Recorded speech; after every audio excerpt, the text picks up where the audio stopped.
Buenos días, hermanos. Vamos a abrir nuestras Biblias, por favor, ahí en el Evangelio de Juan, por favor, en el capítulo número 8.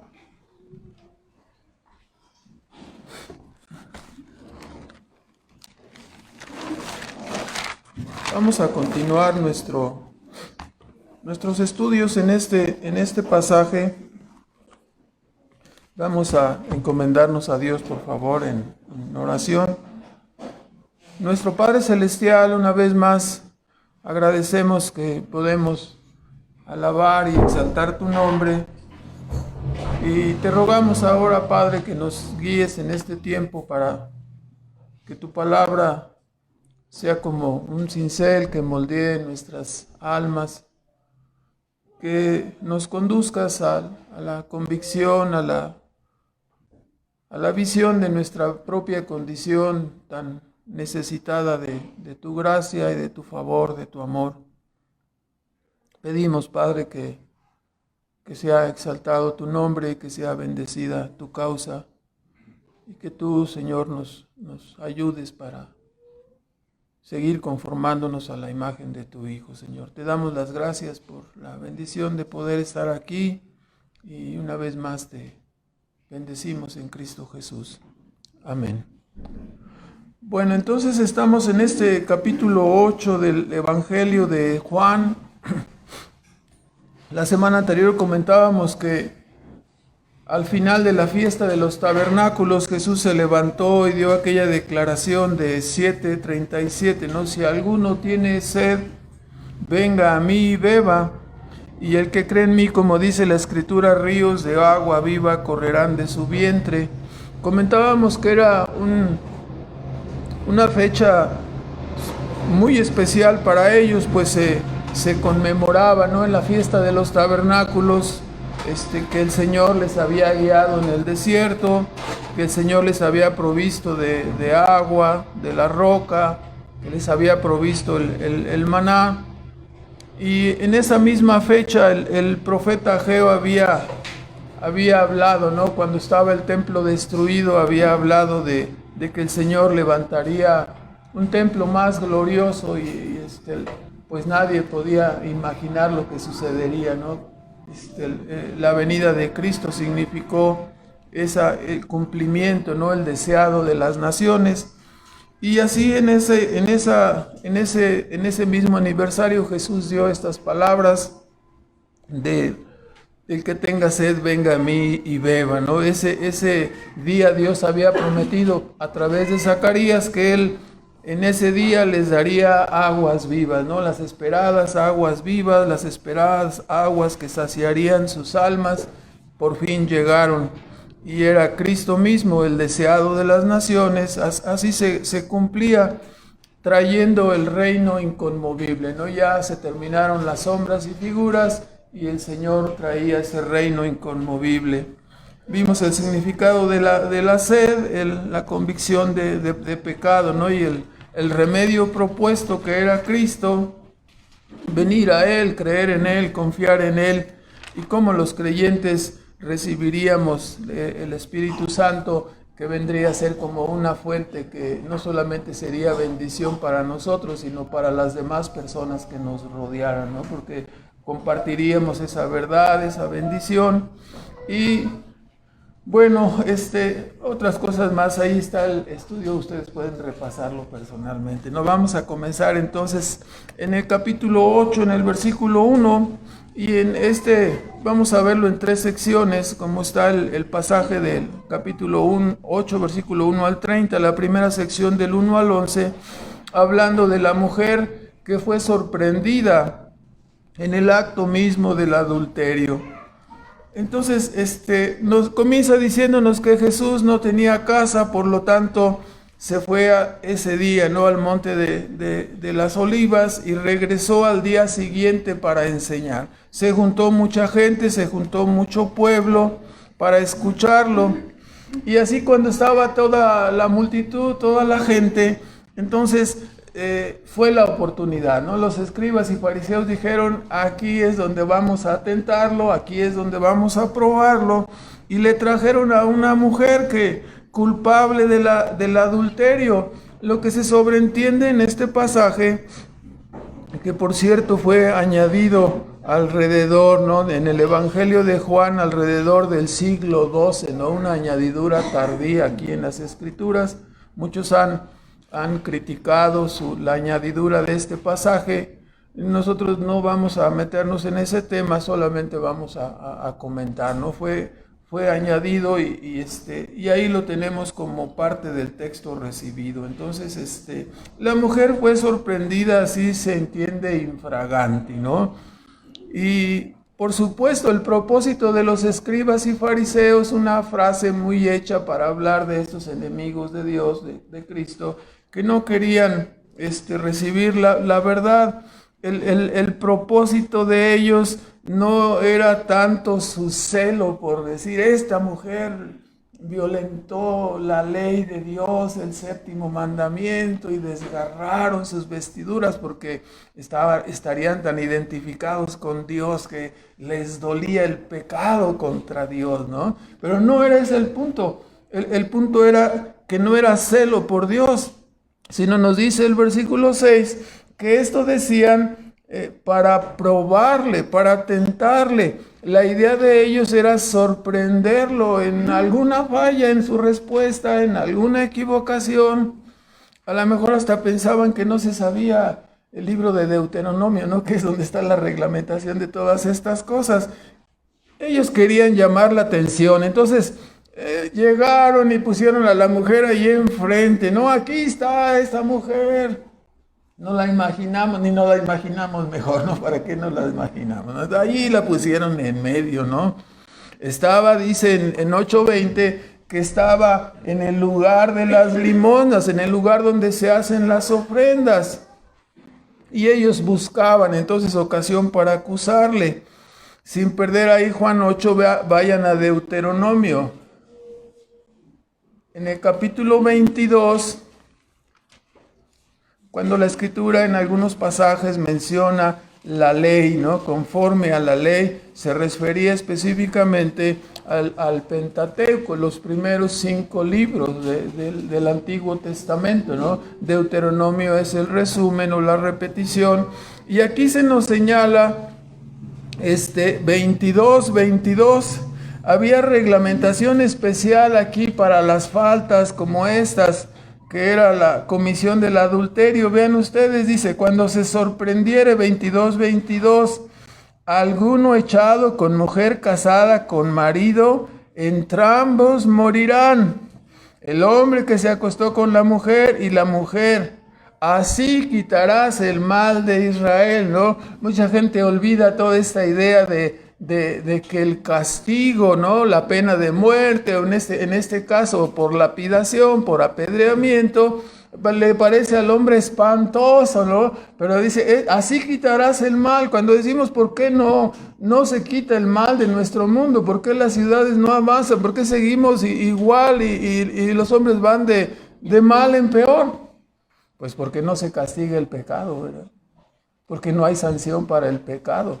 La gente no aprende, dice, no, si con eso, si me agarran, me van a dar una beca de 8 o 10 años ahí, comida gratis y todo lo demás, ¿no? Entonces, la pena de muerte, ya me van a ver con ojos feos, pero la pena de muerte sería buena, ¿no? A pesar de que si fuera en silla eléctrica o lo como fuera, ¿no?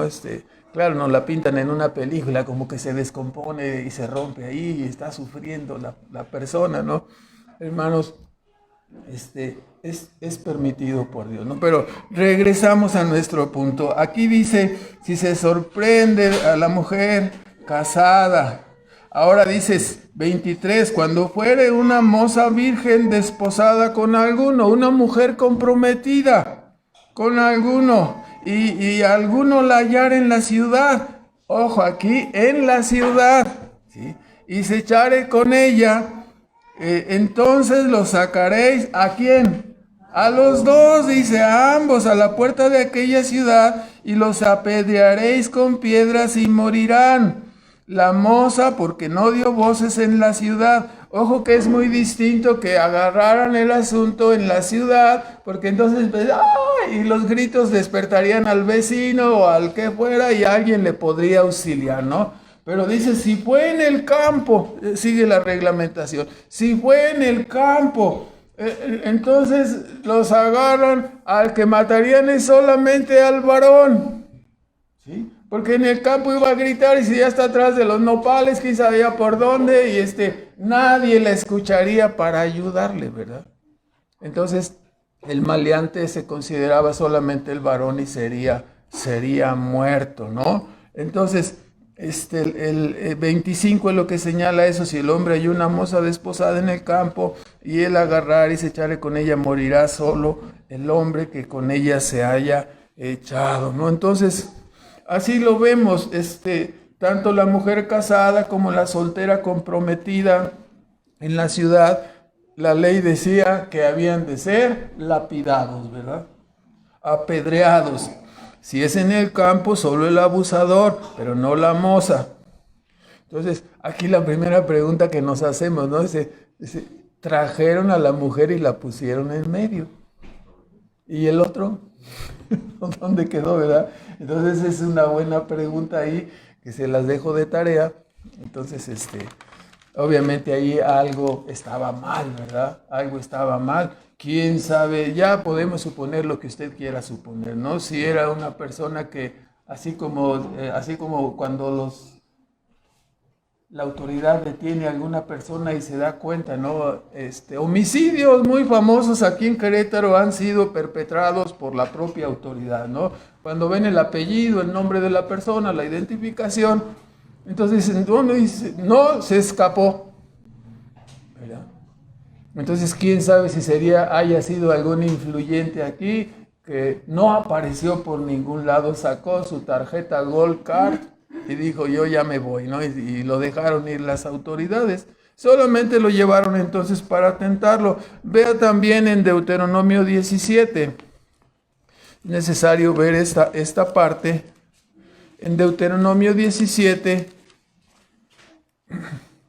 porque la pena de muerte, como estábamos diciendo, era algo, pues, señalado en la ley, algo temido, ¿no? Cuando los que adoraban ofrecían un animal defectuoso en la adoración o sobre alguna otra falta, dice 17:4 de Deuteronomio, dice, después que hubieras indagado bien, si la cosa parece de verdad cierta que tal abominación ha sido hecha, ¿no? Aquí en este caso la idolatría, si alguno de los hijos de Israel haya ido a adorar al sol, a la luna, al ejército del cielo, cosa que yo no los he mandado, dice Dios, entonces, versículo 5, sacarás al hombre o a la mujer que hubiera hecho esta mala cosa a tus puertas, hombre o mujer, y los apedrearás con piedras y así morirán.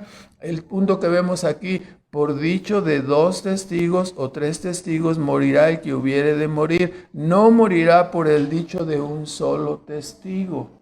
Aquí entra siempre la providencia de Dios, ¿verdad? Entonces, proveyendo en este caso los 2 testigos necesarios. Y luego el versículo 7, ese es el contexto que Jesús tenía cuando le estaban diciendo, ¿qué hacemos con esta mujer? Dice, la mano de los testigos será primero sobre él para matarlo, y después la mano de todo el pueblo, así quitarás el mal de en medio de Israel. Aquí era poner toda la responsabilidad en la espalda de ¿quién? De los testigos. Era toda la responsabilidad sobre, agarra tú la piedra, tú la viste, yo la vi. ¿Seguro que la viste? Sí, los vi. Ay, entonces agarra la piedra, ¿no?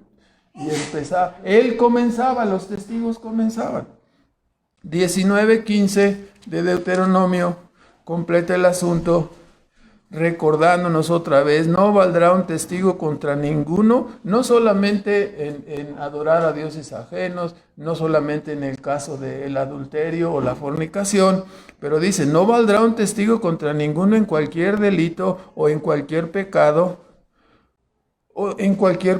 que se cometiere. En el dicho de 2 testigos o en el dicho de 3 testigos consistirá el asunto, ¿no? El negocio. Entonces, una gran responsabilidad para el que rendía el testimonio. Y aquí vemos de dónde saca Jesús continuamente las palabras, mi Padre y yo somos los testigos, ¿no? Era una regla, era la regla común. Sí, él entonces implicaba la gran responsabilidad cuando dijo que esté libre de pecado, que tire la primera piedra. Así se vindicaba la santidad de Dios en Israel.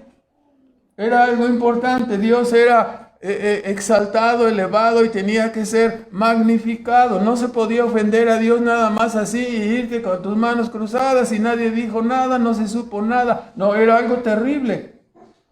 Hoy en día hemos llegado al colmo, ¿no? O sea, ya hasta hay ciudades sodomitas y así vemos, ¿no? Ya parece, andan publicando su pecado, ya no se conforman con hacer su pecado, sino lo andan publicando.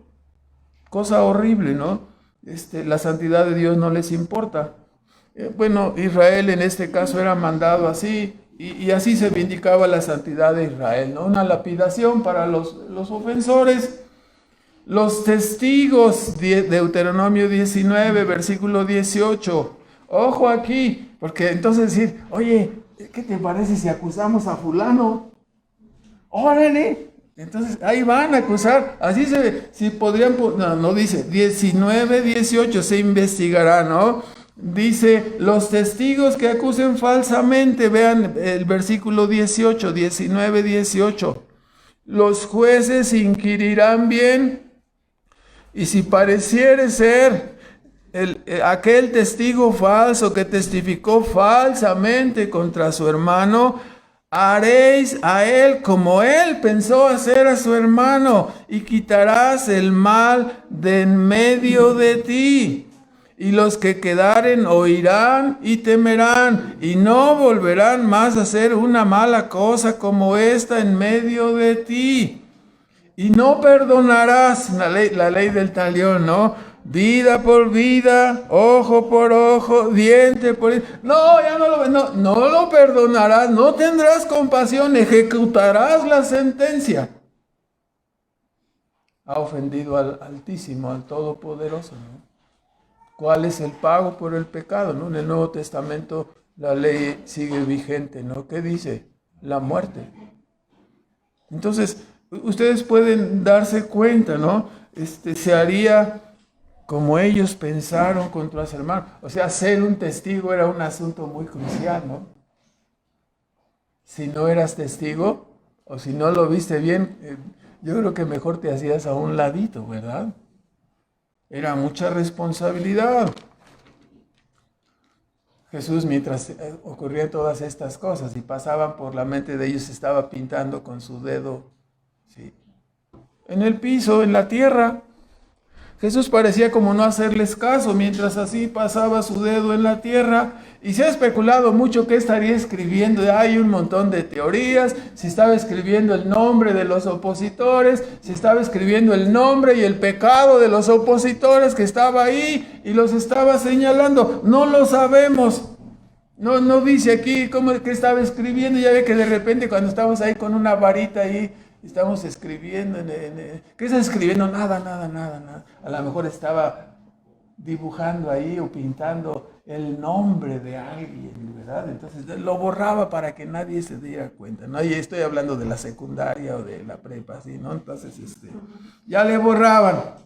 Entonces, pero ellos dicen que insistieron, versículo 7, insistieron, estamos ahora en Juan 8 otra vez, insistieron en cuestionarle, como que primero no les hizo mucho caso y ellos insistieron.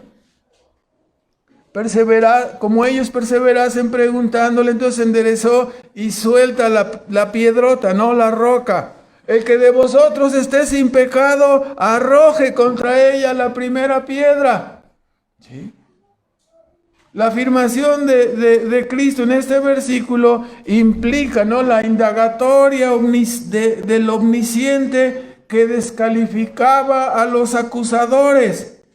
Esta frase fue dirigida ¿hacia quién? Hacia los que acusaban. El que sea sin pecado, quieren matarla, el que sea sin pecado que tire la primera piedra. Hermanos, Jesús no estaba dispensando el pecado de la mujer, sino que estaba descalificando la aplicación insensata de la ley por parte de los escribas y fariseos. Estaban haciendo una aplicación insensata de la ley. No les guiaba el temor de Dios, no les guiaba el amor a Dios. Era su orgullo personal, era tentar a otro y usar la palabra para tentar y tropezar a otro.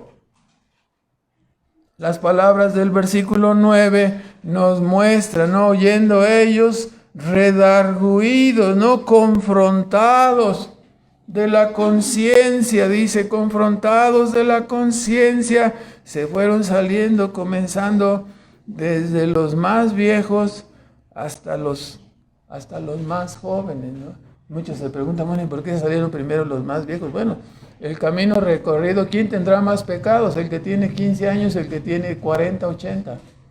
Ya usted sabe que la lista de quién es más grande, ¿verdad? Por eso estaban más redarguidos, ¿quiénes? Los más veteranos, ¿no?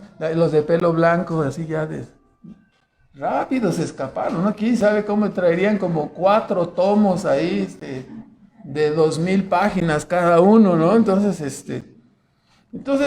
ellos estaban aplicando en forma insensata la ley, los escribas y fariseos, y entonces el versículo 9 nos muestra, ¿no? Que acusados por esta frase, resulta que los acusadores eran probablemente igual o peores que la acusada, ¿verdad? Eso nos da como resultado. Ella fue tomada en flagrancia, pero el maestro con su frase sacó a la luz los deseos, la codicia oculta de ellos. ¿Sí? Mateo 5:28 nos dice que no es necesario cometer el acto mismo del adulterio, pero si tú codicias la mujer de tu prójimo, si tienes unos ojotes de pistola y se te van ahí atrás de la persona, entonces la frase sacó a la luz los deseos y la codicia de ellos. Ellos habían pecado probablemente con la mirada, con el corazón o quizás en el hecho mismo, pero como ellos eran los acusadores, entonces ellos vinieron con toda la fuerza de la ley, ¿no? Con su frase, Jesús los tomó en flagrancia a ellos. O sea, se volteó el asunto, ¿verdad?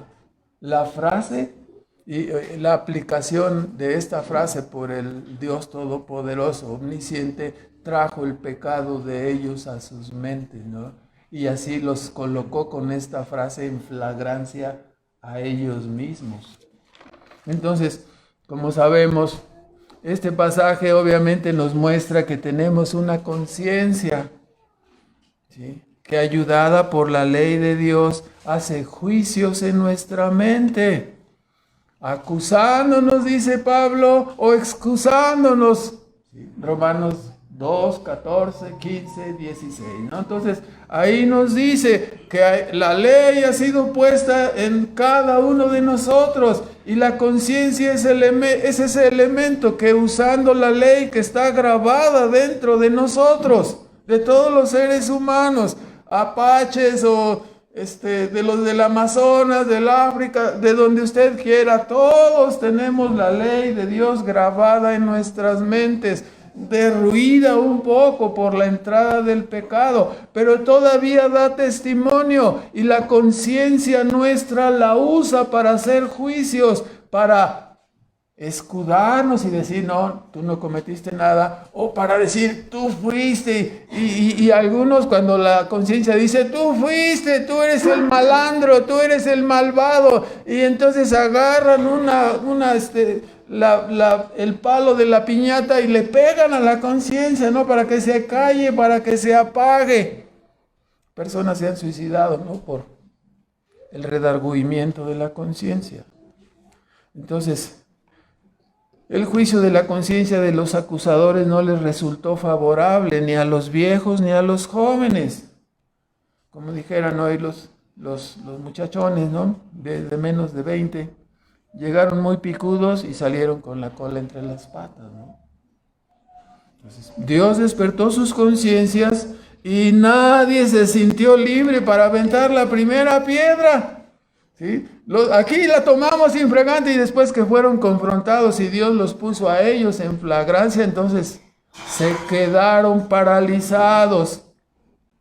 Hermanos, ha de ser el ruego de la iglesia que la predicación sea usada para despertar, para redarguir las conciencias, a fin de que las personas sientan el peso de sus pecados, a fin de que las personas sientan ese peso, lo sintamos y acudamos a Cristo para ser perdonados y salvados.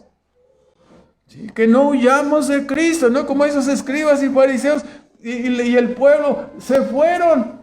A final de cuentas, fíjese, esto es una de las cosas que se pudiera hacer, ¿no? Cuando la conciencia es despertada. ¿Sí? Si tienes estos pecados, Agripa, no, otro día te oiré, no, ahorita ya no tengo tiempo, y se fue, no, por poquito me persuades. Y hay personas que son despertadas en su conciencia y en lugar de humillarse, hacen otras cosas, ¿no? ¿Sí? Que no huyamos, que no culpemos a otro, que las acusaciones sirvan para sacar lo podrido que hay en nosotros. Y así acudamos al que puede lavarnos y limpiarnos. En este pasaje se finaliza con los versículos 10 y 11, donde la mujer queda sola, pues todos los acusadores se fueron, ¿no? Entonces, ¿nadie te condenó? No, nadie me condenó, ya desaparecieron todos. Bueno, ni yo te condeno. Dice, hermanos, ¿quiere decir esto que ella era inocente? No quiere decir eso. Más bien la frase dice, vete y no peques más. La pregunta es, ¿conoce usted esa frase? Sí, la conocemos. ¿Sí? Es la misma frase que Jesús le dijo al paralítico de Betesda cuando lo encontró después en el templo. ¿Qué le dijo? Has sido sanado, vete y no peques más. O sea, es debido a esta frase que en lo personal yo creo que esta mujer fue perdonada, ¿no? Yo creo que esta mujer fue perdonada, por eso no fue condenada. Fue perdonada de parte de Dios. Esta frase nos da ese sesgo, pudiéramos tener ese sesgo en la interpretación. Juan 5:14 es la frase sobre el paralítico de Betesda, ¿no? Lo encontró después de que había sido sanado, lo encontró en el templo, él ni siquiera sabía quién era Jesús, ¿no? Cuando le preguntaron y después que lo vuelve a encontrar, Jesús le dijo, vete y no peques más. ¿Sí? Entonces, creo que no estaríamos cerrados si podemos sospechar, ¿no? Casi concluir que el Señor salvó el alma de esta persona, ¿no? Cuando dice, ni yo te condeno, debemos recordar, muchas personas se confunden, ¿no? Cuando ni yo te condeno, ya ves, Dios, Cristo es su puro amor. O sea, solo tú eres el que inventas que quiere condenar. Aquí dice, ni yo te condeno. No, hermanos, esa frase, ni yo te condeno, nos recuerda, ¿qué cosa? Que en la primera venida de Cristo, Cristo viene con el propósito central de ¿qué? De salvar. Es el salvador de los pecadores. Es el Cordero de Dios que quita el pecado del mundo. No vino a condenar. ¿Sí? Como dijo en Juan 3:17, no me envió Dios a condenar, sino para que el mundo sea salvo por él, ¿no? Entonces, hay un tiempo determinado cuando Jesús vendrá a hacer juicio. Ahora ha venido ¿a qué? A salvar. El propósito del Evangelio, el propósito de su venida es salvar a los pecadores, abrir la puerta a los gentiles y hasta que entre la plenitud de los gentiles, después vendrá Israel, dice, y después vendrá el Señor. ¿Y a qué vendrá? Primera de Corintios 15, 24 y 25, lo puede usted apuntar ahí. El Señor vendrá para reinar y para poner a todos sus enemigos por estrado de sus pies. Algunos piensan, no, con la segunda venida de Cristo ya se acabó todo. Entonces hay que quitar estos textos, como siempre decimos, ¿no? Dice 1 Corintios 15, 24 y 25, que vendrá Cristo en su segunda venida y luego serán resucitados, ¿no? Los que son de Cristo en su venida, y después reinará hasta que ponga a todos sus enemigos por estrado de sus pies. Siempre recordamos aquí, ¿no? Hay un premilenialismo no dispensacionalista, ¿no? Que es el que les recomiendo investigar. Entonces, así el punto aquí. Entonces, ahora seguimos, al final daremos unos comentarios.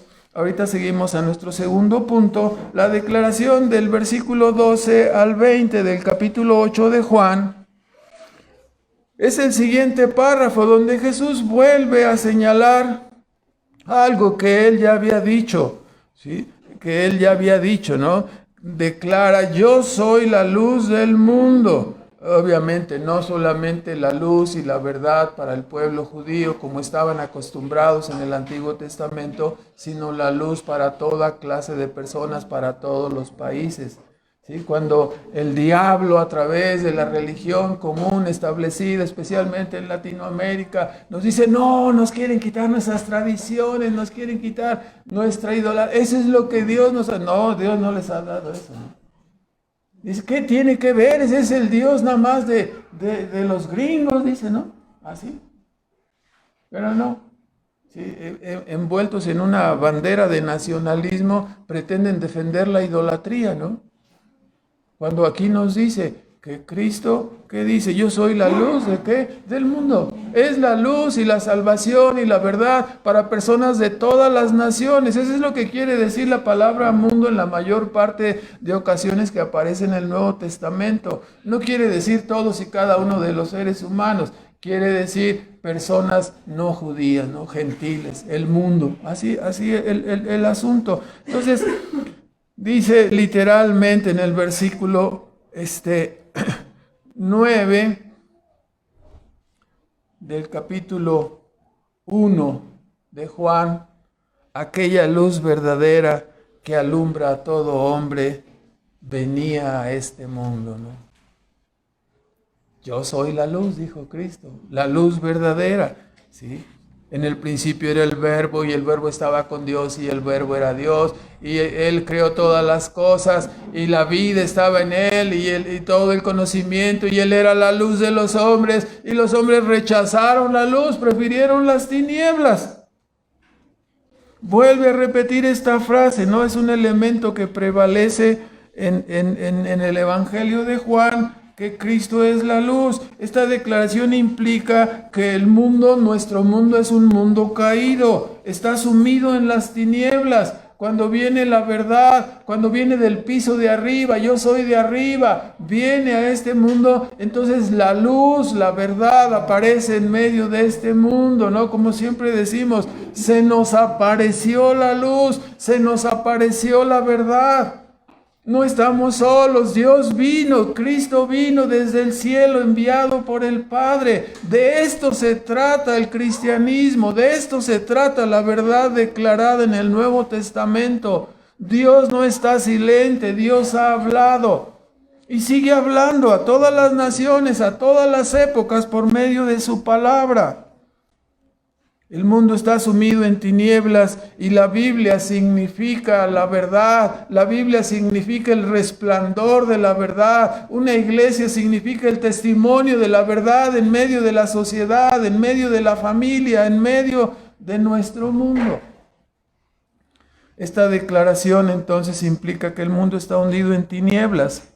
En sentido espiritual, al ser un mundo caído, se sobreentiende que es un mundo que perdió la brújula al separarse de Dios. Muchos dicen: no, pues entró el pecado y seguimos viviendo, aquí estamos, ya llevamos como 6,000 años. Aunque otros dicen que llevamos 4,000 millones de años, ¿no? No les creemos, porque la Biblia no sustenta esos comentarios, ¿no? La Biblia nos da a nuestro mundo un mundo de... Algunos dicen no más de 10,000 años. Haciendo las cuentas van 6,000 y tantos, ¿no? Entonces, ya ven qué mentirotas nos echan luego, ¿verdad? Entonces, que nuestro abuelito era King Kong y luego de ahí vino otro y así sucesivamente, ¿no? No, son mentiras. Y tocante al tiempo, bueno, O sea, yo siempre les digo, ¿no? O sea, cuando hablan de la evolución, y de todo, ¿dónde están las formas intermedias? ¿No? ¿Dónde está la prueba de todas esas especies que evolucionan? No hay, son mentiras. Nos pueden acusar y tachar de ignorantes, yo les digo, son mentiras, lo sostengo con la palabra de Dios, igual con el tiempo, ¿no? Son millones y trillones y recontratrillones de años, ¿no? Entonces, mentiras. Entonces, esta es la razón por la cual el mundo no viene a Cristo, ¿no? Lo que este pasaje nos dice es que es un mundo perdido, que perdió la brújula. Esta es la razón por la cual el mundo no quiere saber de la Biblia y vive, según ellos, una vida más cómoda sin reconocer a Dios en sus caminos. Dice Cristo en el versículo 12, ¿no? Que cuando una persona le sigue, ¿sí? Yo soy la luz del mundo, el que me sigue no andará en tinieblas. Conocerme significa encontrar la luz, encontrar la verdad, encontrar el camino verdadero, ¿no? Las personas nos dicen, es que ustedes son muy jactanciosos, dicen que son los únicos y con su Biblia, y nos agarran y nos dan paz, y dicen que nada más ustedes. El que sigue a Cristo está en el camino correcto, en el camino de la vida. Sí. Dice Cristo que la persona que le sigue ya no anda en tinieblas, que tendrá la luz de la vida. Se ha convertido de las tinieblas a la luz, del camino de perdición al camino de la verdad. Entonces, ¿me quieres decir que todos están equivocados y nada más ustedes tienen la razón? Ese es el argumento de siempre, ¿no? Lo hemos escuchado muchas veces. Pues me temo decirte que sí. Con toda modestia, sí, todos están equivocados, ¿no? Es lo que nos dice la Escritura que sucedió.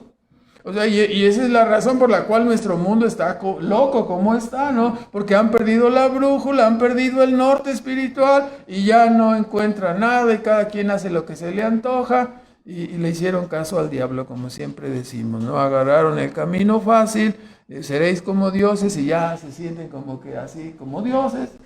Y definen ellos el bien y el mal. Abandonaron la definición de la Escritura y se volvieron locos, ¿no? Y esa es la razón que nuestro mundo, no, dicen ellos, no, la razón que nuestro mundo está así, nos hace falta que Dios venga y que nos ayude a vivir más cómodos en nuestro pecado. No, eso no lo van a querer reconocer ni decir, ¿verdad? Que vivamos muchos años así como independientes, blasfemando el nombre de Dios, no tomándolo en cuenta, que viviéramos 200 años, ¿no? Que llegaras a la tienda y me da un hígado, ¿sí? Como no, me da 2 cerebros, por favor, ¿sí? Para mi esposa y para mis hijos, no. Entonces, se imagina usted, entonces ya intercambias todo y ya te renuevas como si nada, ¿no? Entonces, al darle la espalda a Dios, nos equivocamos. Al volvernos a Dios, al seguir a Cristo, es como si fuéramos reseteados, ¿no? Así ya en las máquinas, cuando estamos ahí, hay válvulas que se cierran y abren y dice, resetéalo. Y ya está. Nada más resetéalo. Así como perdimos los estándares, como nos desconfiguramos, de la computadora se desconfiguró, ya no sirve el aparato y perdemos la señal, se desconfigura, se perdió la sintonía con Dios, ya no está la relación y el canal con Dios. Por eso el hombre continuamente es llamado por el Evangelio a arrepentirse, a volverse a Dios, a regresar el camino. Ven para que sea reseteado, ven para que sea quitada esa codicia, ven para que sea quitado esos deseos malignos, ven para que sea quitado tu mal carácter. No siempre se logra al 100%, pero sí hay mucha mejoría, ¿verdad? Entonces, el versículo 13, los fariseos se oponen y dijeron, no, tú estás dando testimonio de ti mismo, diciendo yo soy la luz, entonces nadie más dice, ¿no? Y ya otra vez el argumento vuelve al punto, ¿no? El testigo es el Padre y yo. ¿Cuántos somos? 2. Así dice la ley, ¿sí? Entonces estoy dentro, es lo que continuamente argumentaba Cristo, ¿no? Ellos decían, tu afirmación no es válida, pues das testimonio de ti mismo. Es como cuando uno solo se mira en el espejo y está apagada la luz y dice, ¡ay, qué guapo estoy! Pues sí, solamente con la luz apagada puedes decir eso, ¿no? Porque si llamas a otros testigos ya nadie más va a testificar. Entonces, el versículo, ya les di la receta a las señoras, ¿cómo quedé con la luz apagada? Bien. ¿Sí? El versículo 14, ¿no? Resume el argumento diciendo que su testimonio es verdadero. Y la palabra parece como un trabalengua, dice, aunque yo doy testimonio de mí mismo, dice Cristo, mi testimonio es verdadero, y aquí viene el trabalengua, ¿no? Porque sé de dónde he venido y a dónde voy, mas vosotros no sabéis de dónde vengo y a dónde voy. Por más que le das vuelta a ese pensamiento, así aterrizándolo para nosotros, yo doy testimonio de mí mismo porque yo soy Dios, ¿no? Tú no eres nadie, yo soy Dios. Yo puedo dar testimonio solo, ¿no? Yo crié, yo hice todas las cosas. Es lo que está diciendo, tú no sabes ni dónde estás parado, ¿no? Entonces, es un poco brusco el asunto, ¿no? Pero dice, no, yo sí doy testimonio de mí mismo y mi testimonio es verdadero. ¿Puedo darlo? ¿Por qué? Porque soy Dios. ¿Tú vas a pelear conmigo? ¿A cuántos rounds? No vas a durar ni medio round. Yo doy testimonio porque yo soy Dios y ustedes no saben, no reconocen esto. Además, ustedes juzgan, dice versículo 15, según la carne. Siempre hay intereses, pero yo no juzgo a nadie. Esta palabra no juzgo a nadie tiene que ser entendido otra vez en el mismo contexto que decíamos antes, ¿no? Jesús no vino para juzgar. ¿Para qué vino? Para salvar. Claro, nosotros sabemos que el Evangelio siempre implica que cuando una persona desoye la verdad, la rechaza, queda implícita su condenación, ¿verdad? Eso es lo que el Evangelio nos enseña, ¿no? Entonces, ellos juzgan según la carne. Versículo 16 al 18. Si yo juzgo algo, mi juicio es verdadero, porque yo no soy solo, sino yo y el que me envió el Padre, ¿no? La proclamación más adelante sería declarada en el capítulo 10, cuando él dijo, el Padre y yo, uno somos, ¿no? Estamos unidos. No puede hacer una cosa uno sin el otro. Están unidos, ¿no? Toda la Trinidad, aunque la palabra Trinidad no está en la Biblia, hay una doctrina que se sostiene en la Escritura que se llama Trinidad, aunque la palabra no esté, ¿verdad? Y así lo entendemos, el Padre está unido con Cristo, el Espíritu Santo procede del Padre y procede del Hijo. Cuando Cristo dice, no estoy solo y el Padre siempre está conmigo, entonces se completan ahí el requisito de la ley. Somos, ¿no?, el Padre y yo. El Padre siempre está contigo, entonces no hay manera de que su palabra que pueda ser refutada. Pero ya sabemos, no se puede discutir con un necio. Entonces, aquí estaba Jesús discutiendo con los necios, no le creían, no entendían, ¿sí? Pero dice el testimonio, dice vuestra ley que el testimonio de dos hombres es verdadero, versículo 17, y yo soy el que doy testimonio de mí mismo y da testimonio de mí el que me envió el Padre. Entonces ya somos dos, ahí está completo el asunto, ¿no? El requisito. Entonces, ellos le decían, ¿no? Por eso está duro discutir con los necios. ¿Dónde está tu Padre? ¿Sí? Y esta frase nos lleva, ve ahí en 8:41, por favor, en ese mismo pasaje. ¿Sí? Los comentarios muestran que algo sabían de que Jesús no tenía un Padre terrenal. Seguramente conocían la historia de María, ¿sí?, que concibió por obra del Espíritu Santo, pero eso no lo creían. En 8:41, vea cómo nos dice, vosotros hacéis las obras de vuestro padre. Dijéronle entonces, nosotros no somos nacidos de fornicación, un padre tenemos que es Dios. Esto es una acusación contra él, ¿no? Algo sabía, ¿no?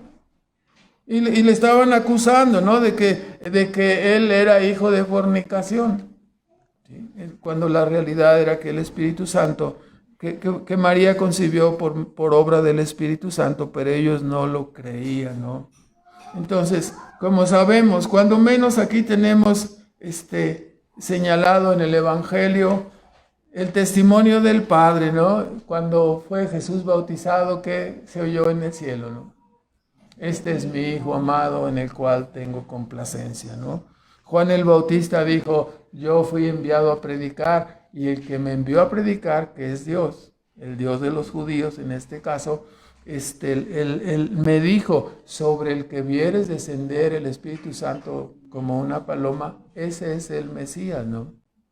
Entonces, Juan el Bautista es otro testigo, ¿sí? Los apóstoles, primera de Juan, capítulo 1, versículo 1 y 2, nos dice, porque lo que hemos oído, lo que hemos visto, lo que hemos palpado tocante al verbo de vida, estas cosas les decimos para que vuestro gozo sea cumplido. Entonces ya son 3 testimonios, el Padre, el Bautista, los apóstoles. Dijo Cristo, no me creen a mí, crean a las obras que hago, porque las obras y milagros que hago sirven para eso. Ojo, otra vez vuelta al mismo punto, ¿no? Los milagros no sirven para que usted diga, ay, ya quiere este milagrito. O sea, no es para el gusto del consumidor, eso no es así. Los milagros cumplieron el propósito de ratificar la divinidad de Cristo, de ratificar su ministerio. Entonces, Cristo dice, no me creen a mí las palabras, crean a las obras. ¿Quién hace los milagros? Los milagros de creación que Él hizo, todos los milagros que señalan su grandeza, ¿no? Y luego, por si fuera poco, el 5º testimonio, ¿no? Dice, las Escrituras, las que ustedes dicen que Dios les dio, ¿no? En este caso a los judíos, el Antiguo Testamento. Ellas dan testimonio ¿de quién? De mí, dice. Entonces, tenemos cuando menos aquí 5 testigos. O sea, si es un juicio, ¿sí? El Señor no lo va a perder, eso estamos seguros, ¿no? No lo puede perder. Ahora, testimonio suficiente para el que quiere oír, ¿no? Cristo sigue siendo, hemos de decirlo, la luz de este mundo. Y sus afirmaciones dadas en aquel tiempo son válidas ahora, en nuestro tiempo. ¿Sí? Son tan válidas como cuando fueron pronunciadas hace 2000 años. Ahora, en tercer lugar, vemos el párrafo que sigue, el último párrafo del 21 al 30. Jesús afirma su origen celestial. Y aquí la importancia de aprovechar nuestras oportunidades del Evangelio, ¿no? En una forma un tanto velada, Jesús anuncia en el versículo 21, yo me voy y me buscaréis, mas en vuestro pecado moriréis, a donde yo voy, vosotros no podéis venir. En una forma velada anuncia que se iría pronto, su ministerio fue de 3 años, poco más de 3 años, luego sería buscado, versículo 21, pero sin éxito. ¿Sí? Hermanos, note por favor, ¿no? Qué gran privilegio tuvieron estas personas de escuchar personalmente a Jesús. Pero en lugar de escucharlo, se dedicaron a cuestionarlo, a denostarlo. A muchos de ellos les pesará ese asunto eternamente. En lugar de escuchar, te pones a discutir, ¿no? En lugar de escuchar la verdad, y empiezas a discutir contra Dios, ¿no? A cuestionar. Ahora en la condenación estarán pensando todas esas personas que se opusieron a la verdad de Dios. Cuán necios y tontos fuimos en no poner cuidado y atender al testimonio de Cristo, ¿no? ¿Se imagina? A verse pelear. No, yo me enojé, que agarre una piedra y que le tire una piedra a Jesús. No, yo no me voy a dejar. Yo tengo mis propias convicciones. Conmigo no se puede hablar así nada más. Y así personas se envalentonan, ¿verdad? ¿Sí? Ahorita estarán en la condenación. Qué tontos fuimos en oponernos a los que nos trajeron la verdad. Qué tontos fuimos en oponernos a los que nos decían que nos volviéramos a Cristo. Ahora ya muertos, tendrán tiempo de lamentarse, ¿no? Eternamente. ¿Sí? Apocalipsis 1:7 dice que cuando Cristo venga en las nubes, entonces las naciones harán lamentación. ¿Por qué? Porque no se volvieron, porque no creyeron, porque no entendieron el testimonio y no procuraron hacerlo. Será un lamento eterno. Ya muertos tendrán ese lamento. Él era de arriba y su origen era celestial. Así que al irse ya no lo encontraría, ¿no? A causa de sus pecados no accederían al cielo. Entonces, por eso lo está diciendo ahí, dice, de cierto os digo, ¿sí? Por eso os dije, versículo 24, que moriréis en vuestros pecados, porque si no creéis que yo soy, o sea, si no crees en mí, el único Salvador, entonces en vuestros pecados moriréis. Los pecados se formarán uno tras otro para acusarte y decirte culpable, apartado de Dios, separado de Dios. Quien muere en sus pecados sin ser perdonado, así será su fin. Cuando nosotros encontramos al Señor Jesucristo, estamos encontrando al Creador. Estamos encontrando las respuestas al origen del mundo, al origen del hombre. Estamos encontrando la profecía para el futuro. Estamos encontrando los valores establecidos para nosotros. ¿Esto estará bien o estará mal?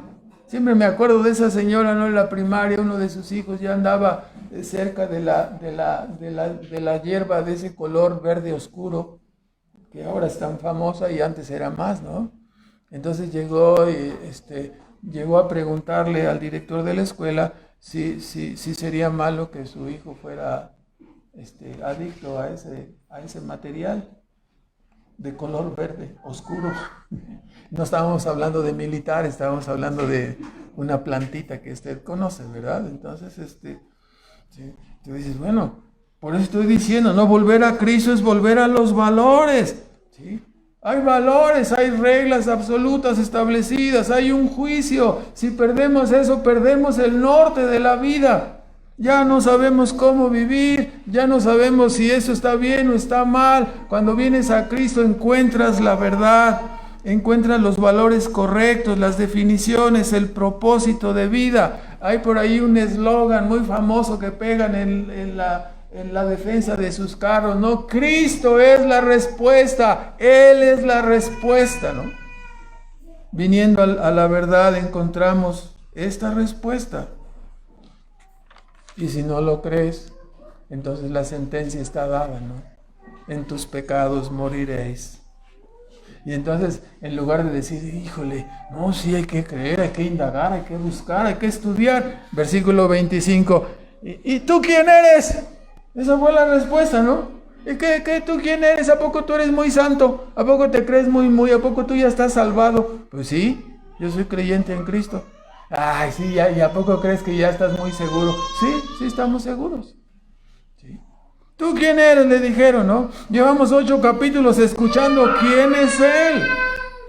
Llevamos 8 capítulos escuchando, y como estos judíos, yo espero que no vaya a haber nadie aquí, ¿no? Si algunos todavía no se percatan de la seriedad del asunto, ¿no? De la seriedad de la vida. ¿Sí? Cristo había podido confrontarles duramente. Versículo 26 dice, muchas cosas tengo que decir y juzgar de vosotros, pero el que me envió es verdadero y yo le he oído a Él, y estas cosas son las que hablo al mundo, ¿no?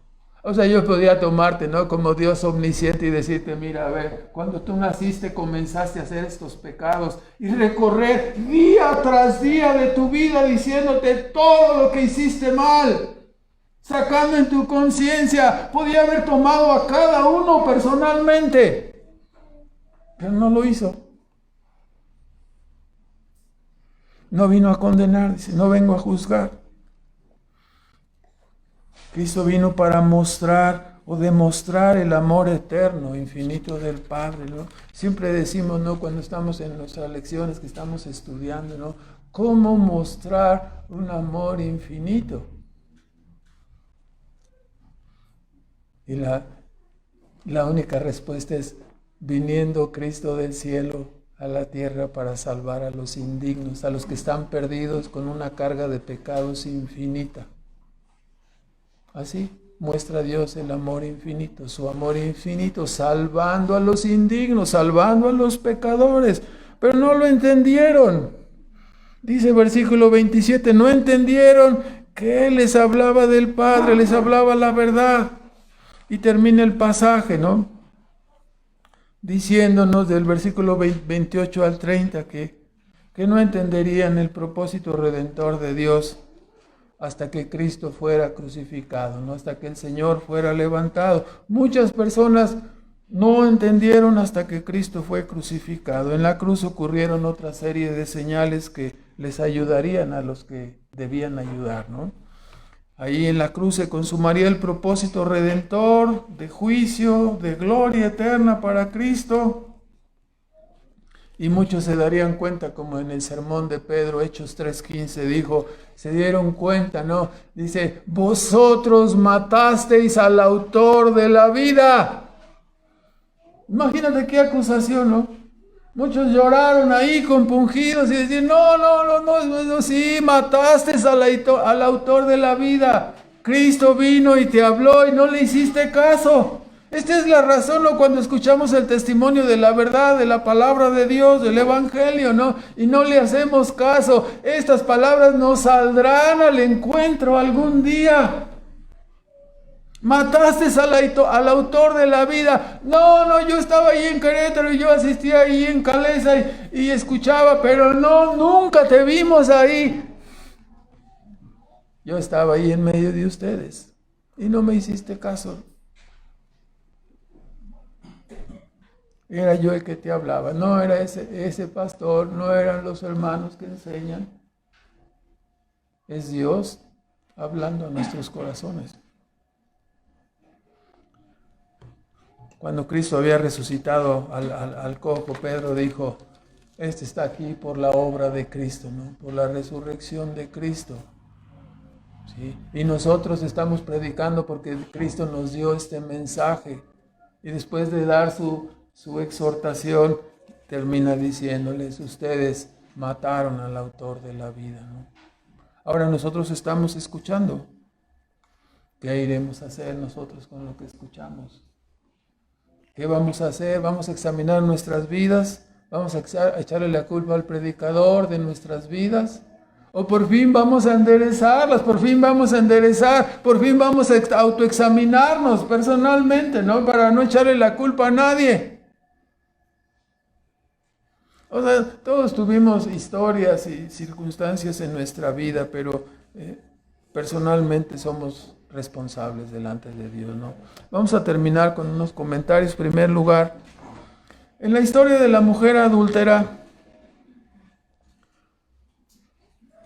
esta historia de la mujer adúltera espolonea nuestras conciencias y nos advierte contra el espíritu farisaico, que siempre está presto para juzgar y criticar al prójimo antes de mirar la propia vida, ¿no? Entonces, debemos de tener cuidado de no caer en ese pecado, ¿no? Sí. En segundo lugar, el apóstol Pablo dio un gran consejo a Timoteo. En primera de Timoteo 1:18 puede usted leer. Primera de Timoteo 1:18. Este mandamiento, hijo Timoteo, te encargo para que conforme a las profecías pasadas de ti, milites por ellas buena milicia. Versículo 19 dice, manteniendo la fe y la buena conciencia, la cual echando de sí a algunos, hicieron naufragio en la fe. O sea, nuestro cristianismo tiene que tratar con nuestra conciencia, con los juicios que hace nuestra conciencia. Si no hacemos caso cuando somos redarguidos, si no hacemos caso cuando somos confrontados, ¿sí? Entonces tendremos una mala conciencia y no una buena conciencia. Pablo habla en Hebreos 9:14 que la buena conciencia es una buena conciencia, dice, el cual limpiará vuestras conciencias de las obras muertas para que sirváis al Dios vivo. Entonces, ¿cómo podemos limpiar nuestras conciencias? Por medio de creer en Cristo, por medio de poner nuestros pecados en Él, por medio de ser justificados por su justicia, por su obediencia.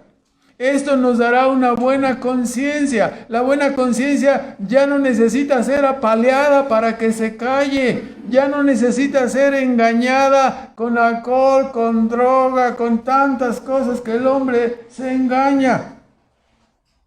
Porque Cristo nos perdona, entonces tenemos una conciencia limpia que ya no nos acusa. El gran peligro implícito es que la persona viva un cristianismo sin hacer caso de la conciencia. Y en lugar de arrepentirse y pedir perdón, la persona se endurezca. Ese es el peligro, ¿no? Y como siempre ocurre, la persona culpe a otros de sus faltas, ¿no? Ya sabe usted, no tenemos un sermón sobre este asunto, la justificación, la persona se justifica a sí misma. No, lo que pasa es que ese día amanecí con dolor de cabeza y por eso te di 1, 2, 3 y te noqué, ¿no? Entonces es que me dolía la cabeza, ¿no? Se justifica. O la persona transfiere, no, yo no fui, de acá, este fue. Yo no, mira mis manos están limpias, y le echa la culpa al otro, ¿no? Transfiere su culpa o la oculta. ¿Sí? El Proverbio 28:13 lo conocemos de memoria, ¿no? El que encubre sus pecados, el que oculta sus pecados, no prosperará, pero el que los confiese y se aparta alcanzará misericordia. Entonces, el ocultamiento nunca, la huida nunca, la evasión nunca es una respuesta, ¿no? Algunas personas racionalizan el pecado. No, pues así son todos. A ver, ¿a poco tú eres perfecto? No. Ya ves, yo tampoco. Y racionaliza sus pecados. No, el mocho orejas era muy malo y yo no soy tan malo. Entonces ya racionaliza en lugar de tratar con sus pecados, en lugar de tratar con su conciencia, de venir a Cristo, pedir perdón, que sea limpiada su conciencia, racionaliza o aplica la justicia comparativa, no soy como aquel. O lo que está tan de moda, ¿no? La persona se victimiza. Se victimiza, ¿no? Ay, no, yo siempre, ya saben, mi frase favorita aquí, ¿no? Yo soy un pobre venadito que habita en la serranía, ¿no? O sea, se victimiza la persona. No, tú eres el malo, tú. Yo aquí estoy, ¿no? Es que, pobrecito de ti, ya la palmadita, pobrecita, víctima, pobrecita. No, Dios no te va a tratar así. No eres una víctima. No eres una víctima de la providencia de Dios, no eres una víctima, eres víctima de tu engaño, de tus pecados, de tus maldades, de eso eres víctima. Entonces, el apóstol Pablo nos alienta, ¿no?, a que mantengamos la fe y nos advierte, ¿no?, que mantengamos una limpia conciencia. Porque si no lo hacemos, entonces el peligro es que nuestra conciencia se endurece. Cuando las personas desobedecen individualmente, traigo aquí una ilustración, ¿no? Hay un libro recomendado también, ¿no?, del autor Jay Adams, que se llama, aquí lo tengo anotado, Capacitados para aconsejar, se llama el libro. Y el autor es Jay Adams.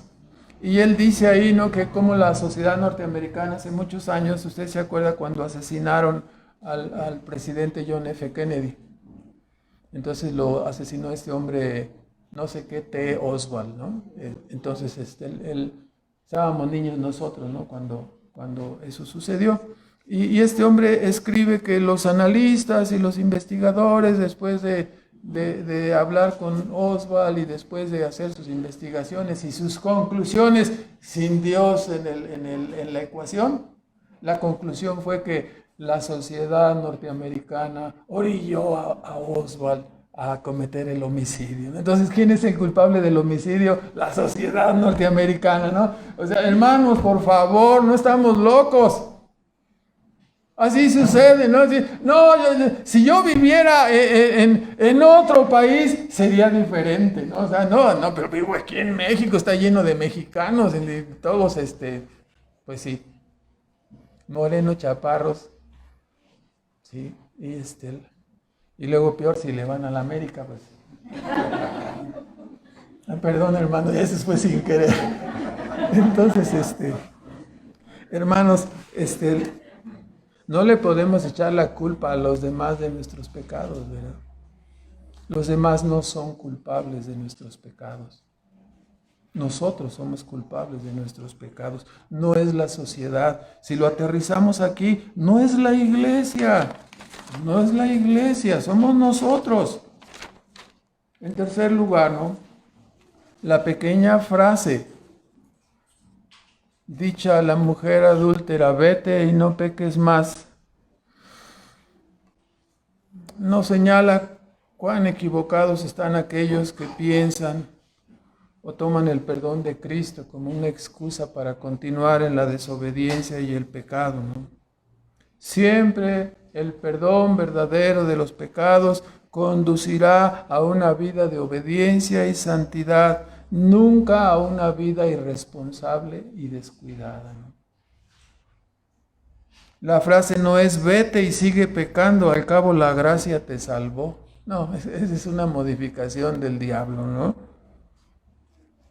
Como dijo Pablo en Romanos 6:1, ¿no? ¿Acaso pecaremos para que la gracia de Dios abunde?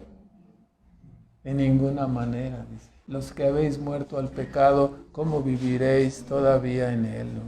No es factible. No podemos tomar la frase como un pretexto para el pecado. En cuarto lugar, podemos observar que en el ministerio de Cristo Él se condujo siempre con apego a la ley, ¿no? Su vida y su testimonio podrían ser llevados a la corte, a la sala del juicio, ¿sí? Como dijo a Pilato, ¿no? Yo he venido, dijo Cristo, para dar testimonio de la verdad. Su testimonio, el testimonio de la creación, el testimonio de la Escritura, serán elementos de prueba en el juicio de cada ser humano. Habrá el testigo importante en el juicio tuyo y mío. Estará Cristo. Estará delante de Dios, estaremos, ¿no? El juicio de cada uno, ¿no? Ahí estaremos. Nosotros que vivimos después de que Él ya fue levantado, por tener más luz, seremos más responsables. No es lo mismo irte a la condenación desde una silla de la iglesia común a irte a la condenación desde una silla escuchando desde tu niñez el Evangelio, ¿no? Es muy diferente. Hay más responsabilidad, ¿no? Y en último lugar, es nuestro ruego que, como ocurrió cuando por primera vez se pronunciaron estas palabras, nos dice 8:30, ¿no? Que muchos escucharon y creyeron, ¿no? Es nuestro ruego, ¿sí? Que también esta palabra sea usada para que otros crean, ¿no? Para que otros se vuelvan del camino de perdición a la verdad, y que no seamos hallados entre los que se burlaron y cuestionaron en lugar de creer el testimonio de Cristo, ¿no? Oramos, hermanos, por favor. Nuestro Padre Celestial, te damos las gracias por tu palabra. Pedimos, Señor, que tú seas vindicado en la vida de esta iglesia, que tú seas vindicado en la vida personal de cada uno de los oyentes, que sigas obrando, Señor. Ayúdanos quebrántanos, Señor. Llévanos a la humillación que es necesaria para nuestras vidas a fin de que seamos enderezados. Suplicamos, Padre, que no detengas tu mano, que venga sobre nosotros, a fin de ser redarguidos, traídos a la obediencia, Señor. No nos dejes morir en nuestros pecados, Padre, ayúdanos. Concédenos que podamos mirar a Cristo y abrazarnos de Él para siempre. Pedimos especialmente por nuestros niños, nuestros jóvenes y por todos nosotros, Señor, los adultos, que nos ayudes a tener un cristianismo, Señor, donde nuestra conciencia esté siempre limpia y que nuestra conciencia siempre nos esté avisando, no para culpar a otros, Señor, sino para examinarnos a nosotros mismos, Señor. Bendice tu palabra, Señor, y te pedimos estas cosas, dándote las gracias en Cristo Jesús. Amén.